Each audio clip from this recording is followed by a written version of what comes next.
welcome or welcome back to my channel. Again, my name is Jap. Kumusta kayo guys? Okay, so yan guys, maraming salamat po pala sa walang sawang pagsubaybay sa ating pong daily love reading.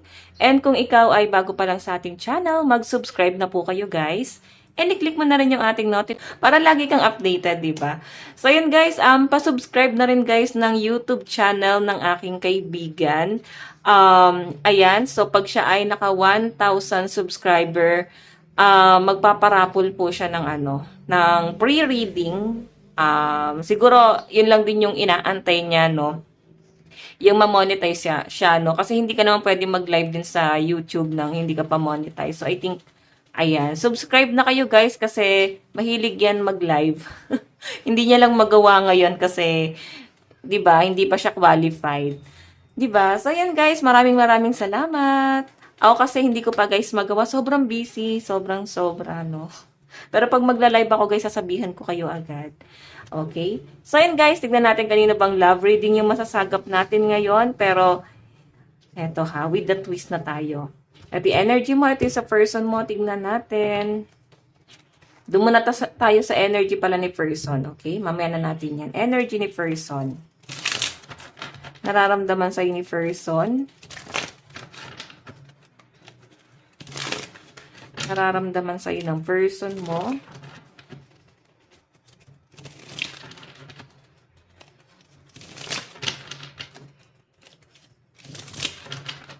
Nararamdaman ni person, spirit guide.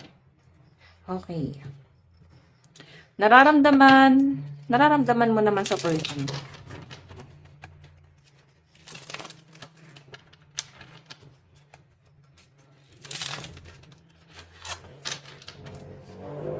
Nararamdaman.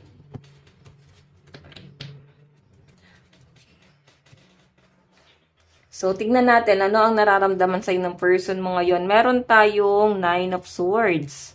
Okay. Kunin ko lang yung aking playing cards. Actually, guys, 9 of Swords, parang nahihirapan tong taong to, guys, no? Nahihirapan siya sa connection nyo. I think mahal ka na tong taong to. Hindi niya lang, guys, alam kung ano yung gagawin mo ngayon. Kasi 9 of Swords, eh. No? Bigat na bigat siya sa mga responsibility. Bigat na bigat siya sa mga problema niya. Marami ata tong pinagdadaanan ngayon. And nakikita ko guys, parang gusto ko rin niyang kausapin or gusto niya humingi ng tulong sa inyo. Pero nahihiya siya eh. Siguro meron siyang ginawa sa inyo na yun yung naging dahilan kung bakit hindi siya makahingi ng tulong sa inyo. No? Parang nagkamali siya rito. Yun yung pinapakita sa akin. Nagkamali siya na nung una binaliwala ka niya, ngayon down na down siya. Ikaw yung gusto niyang hinga ng tulong ngayon. Pero wala na. Tignan natin. 9 of Swords. Nararamdaman sa'yo ng person mo. Oh, nilagay ka sa third party ni person, no? Yun yung tumatatak sa isip mo ngayon, no? Parang biglaan ka na lang iniwan itong taong to kung bakit pala siya, guys, nagkakaroon ng matinding regret ngayon. 9 of Swords. Kasi biglaan ka na lang niya, guys, iniwan. Inabandon na kanya. Nandun ka na sa point na para bang grabe. Kulang na lang ikamatay mo. No? Parang sumusuko ka na. Parang di mo na kaya eh. Maski bumangon, hindi mo alam kung saan ka magsisimula. Pinili niya ata yung third party, guys. Meron siyang bagong nakilala. Actually, guys, ito yung parang sa umpisa kasi, lagi kang pinagseselosa ng person mo. Lagi siya nagseselos sa kung sino-sino. Yun yung pinaparamdam sa inyo. Nagseselos po siya. Ikaw yung pinagbibintangan niya. Hanggang siya na pala yung gumawa ng mga bagay na yon. Okay? Tignan natin. Ano naman ang tingin sa'yo ng person mo? Meron tayong 7 of Cups. Diba? Ito yun, no? 7 of Heart. Iisa lang to. Okay? Na para bang yan yung ginawa niyang dahilan. Ikaw pa yung binlame niya sa pag-alis niya. Sa halip na umalis na lang sana siya kusa. Kaso ang nangyari kasi, guys, binlame ka pa niya, no? Na parang ikaw yung may kasalanan, ikaw may dahilan. So, tignan natin. Tingin sa ng person mo ngayon, guys, 7 of Cups. Medyo busy ka daw.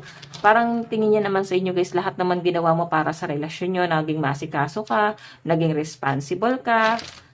Nakalimutan mo ngayon sarili mo eh. Okay? Tignan natin. Tingin sa ng person mo ngayon.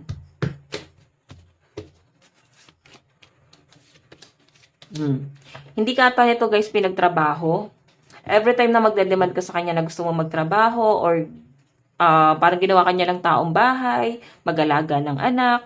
Ito yung mga ginagawa mo, napakarami mong ginagawa nung nagsasama pa kayo.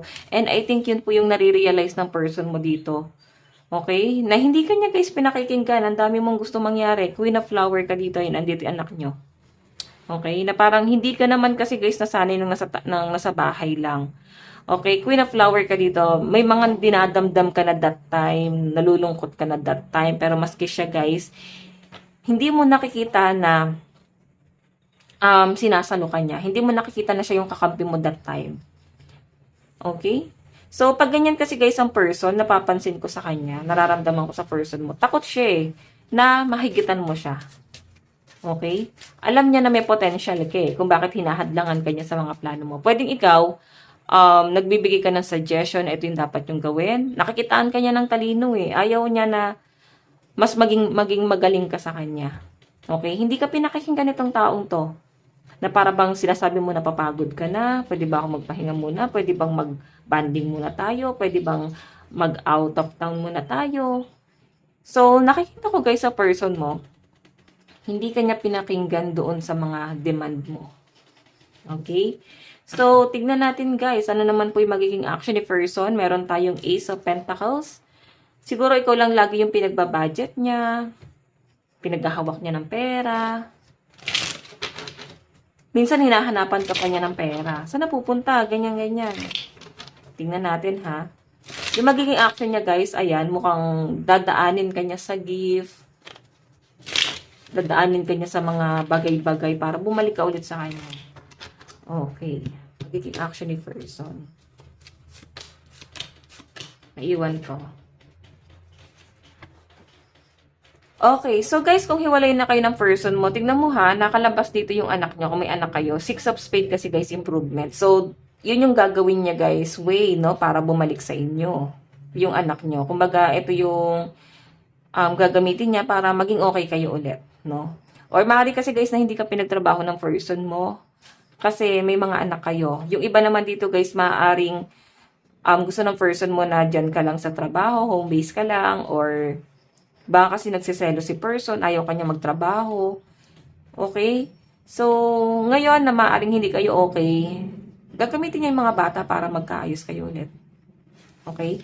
So, tingnan natin guys, ano naman po yung magiging outcome. O, the devil.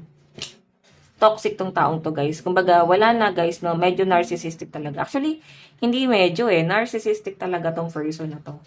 Sobrang controlling. Ang sama masama yung ugali nitong taong to guys. Kasi the devil masyado kang kinontrol. Magiging outcome. Diba? Queen of Flower Hinabol mo tong taong to guys. Sa nakikita ko rito, yung naging outcome kasi guys, bumabalik siya sa inyo. And ikaw kasi yung tapos na. Nangyari na, masakit na guys Hindi mo na guys, parang masikmura pa na pabalikin sa buhay mo to. And sa nakikita ko dito guys, ito kasi yung outcome. Nabalitaan siguro ng person mo na meron ka ng iba ngayon, lalo na kung matagal na kayong hiwalay. Ace of Heart, meron ka ng ibang nagugustuhan. And yes, nasasaktan ka pa rin, pero pinipilit mong lumaban. No? Kahit paano nag-e-enjoy ka na rin, kasama yung family mo and your friends. Okay? Sobrang nakukuha mo na rin yung mga bagay na gusto mo. Titignan natin guys, bottom of the deck ni person. Meron tayong page of wands. So, ayun nga. Mukhang anak nga po yung anuhin niya rito. Gagawin niyang way para bumalik sa inyo. So, guys, sa side ni person, malakas po ang mga fire sign, air sign, and water sign, no? Lahat naman pala, guys, nandito. Aries, Leo, Sagittarius, Cancer, Pisces, Scorpio, Aquarius, Gemini, Libra, Capricorn, Taurus, and Virgo. Okay, so ano yung nararamdaman mo sa person mo? Meron tayong magician, narcissistic, manipulative, controlling, lahat na guys. Okay, titignan natin. Yan yung nararamdaman mo sa kanya, na para bang naging sunod-sunuran ka sa kanya. Nakinig ka ng nakinig sa kanya kasi tingin mo siya yung tama dati. Okay, mataas ang respeto mo sa taong to. Okay, nararamdaman mo sa person mo. Galit. Galit dahil sa ginawa niya sa inyo. Binetray ka rin nito guys sa pera. Okay?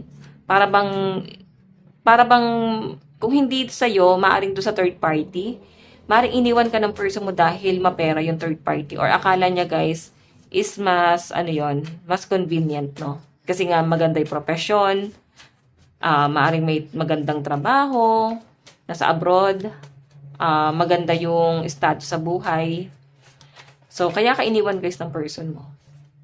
Okay, naghanap siya ng ibang sasalo sa kanya. Siguro guys, sobrang hirap ng buhay nyo nung magkasama pa kayo. Ayan, sobrang hirap ng buhay nyo ni person nung magkasama pa kayo. At yun yung nagpa-trigger din sa kanya kung bakit gusto kanyang iwan that time. Na para bang hindi ka na lang niya guys sinagot, parang ginose ka na lang niya kasi hindi niya alam kung paano kayo iiwan. Oh, galit yung nararamdaman mo sa pinagagawa niya sa inyo. So guys, maski ako parang di ko kayang patawarin tong taong to. Tingin mo kay person, King of Cups, di ba? Nagpapakumbaba ngayon, nagmamakaawa, lumalapit siya sa inyo, pero merong iba rin nagkakagusto sa inyo guys, King of Cups. May ibang pumapasok sa buhay mo at para bang mahal ka na tong taong to. Tingnan natin. Okay, tingin mo sa person mo ngayon.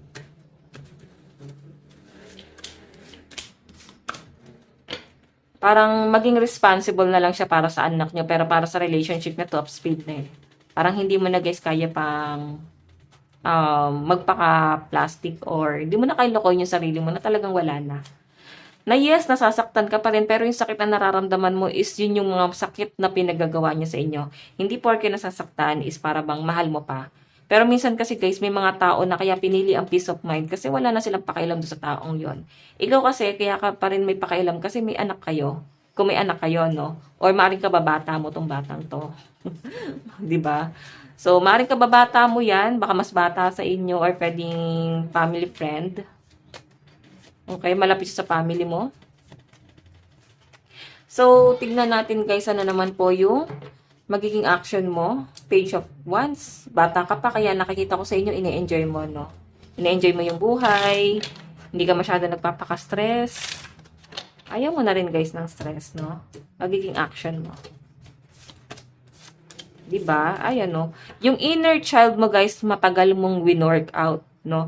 Matagal mong binalik kasi nawala eh. Yung inner child mo, parang nung pag-alis ng person mo, tinangay niya na rin yung kaligayahan na meron ka, no? Walang-wala ka na talaga that time. And sa pinapakita sa akin guys, matagal mong winork out, no? Para bumalik ka ulit sa dating ikaw, na ngayon okay ka na. And nagiging maganda na rin ang daloy ng pera mo. So nakikita ng person mo na maayos na ang pera mo ngayon. Iniisip niya na siguro madami nandiligaw sa kanya ngayon, marami nagkakagusto sa kanya ngayon.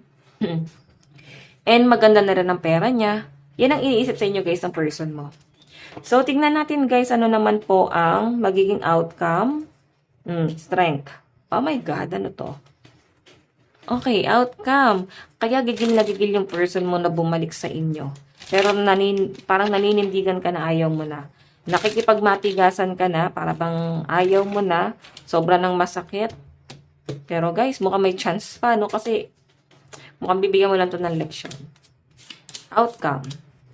Nako. Siguro kung patutunayan niya, no? Kung patutunayan niya, or hihigitan niya kung ano mang meron ka ngayon, kung ano man ang narating mo ngayon. Kung kaya niyang higitan yon, may chance pa na balikan mo to eh. Pero kung hindi niya kayang gawin yon, parang bahala siya dyan, magtiis siya dyan. Kasi iniisip mo rito na baka perahan ka lang niya, baka gamitin ka lang niya, or baka ulitin niya na naman yung dati. Okay, bumabalik siya kasi okay ka na ngayon, stable ka na ngayon. So, nakikita ko guys, kinakapalan na lang ng person mo yung pagmumukha niya dito. Sorry naman, no? Kasi naiinis naman ako guys doon sa energy ni person. Diba? Masyadong controlling, oh. Masyadong selfish. So, sa side mo, the Fool. Sobrang ano ka, logical ka ngayon. Sobrang nag-e-enjoy yung mga bagay na hindi mo nagawa nung magkasama kayo. Sobrang ine-enjoy mo ngayon. So, guys, sa side mo, malakas po ang water sign, Cancer, Pisces, Scorpio, Aries, Leo, and Sagittarius. Pero mas malakas po ang Leo. So, tignan natin guys, saan napatungo to relationship na to.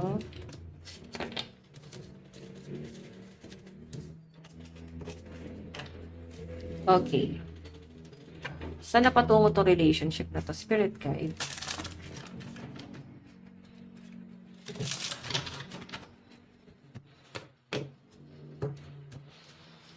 Okay, tignan ko lang guys. Saan na po patungo? Latag natin lahat ng card. Nag-overthink. Okay. So, pinag-iisipan niya talaga, guys, kung babalik pa siya sa inyo.